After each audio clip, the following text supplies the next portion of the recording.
comprendre le cancer du sein. Avec 42 000 nouveaux cas par an en France, le cancer du sein est le plus courant chez les femmes, mais il touche aussi les hommes.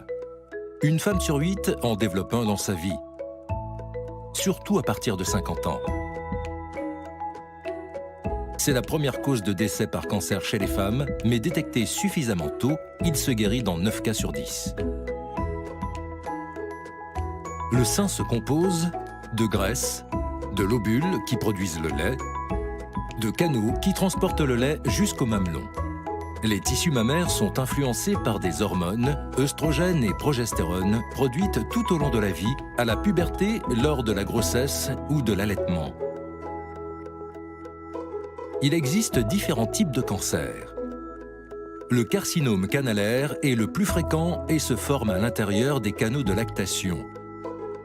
Diagnostiqué assez tôt grâce à la mammographie, il reste non invasif et on en guérit dans presque tous les cas avec un traitement adapté. En revanche, sans traitement, il peut poursuivre sa croissance et devenir invasif en se propageant à l'extérieur des canaux de lactation. Le carcinome lobulaire se forme dans les lobules. Les cellules cancéreuses traversent leurs parois et se développent dans les tissus environnants. D'autres cancers, plus rares, ont des caractéristiques plus visibles, comme le carcinome inflammatoire. Le sein devient rouge, enflé, chaud et peut avoir un aspect peau d'orange. Les cellules cancéreuses se forment d'abord dans les canaux mammaires, puis migrent rapidement vers les vaisseaux lymphatiques de la peau.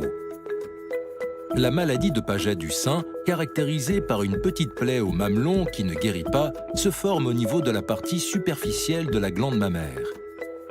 Il est fréquemment associé à un autre cancer du sein.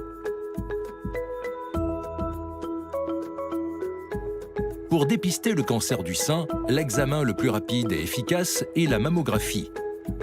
Elle permet de rechercher les anomalies de la glande mammaire. Il est conseillé de prendre rendez-vous juste après les règles, quand la poitrine est la moins sensible. Cela permettra d'obtenir des images plus nettes. Cet examen doit être effectué à partir de 50 ans et à partir de 30 ans en cas d'antécédents familiaux ou si vous constatez une anomalie sur votre sein. La mammographie est remboursée par l'assurance maladie à hauteur de 70% et à 100% à partir de 50 ans dans le cadre de la campagne de prévention. Retrouvez toutes nos actualités sur humanis.com.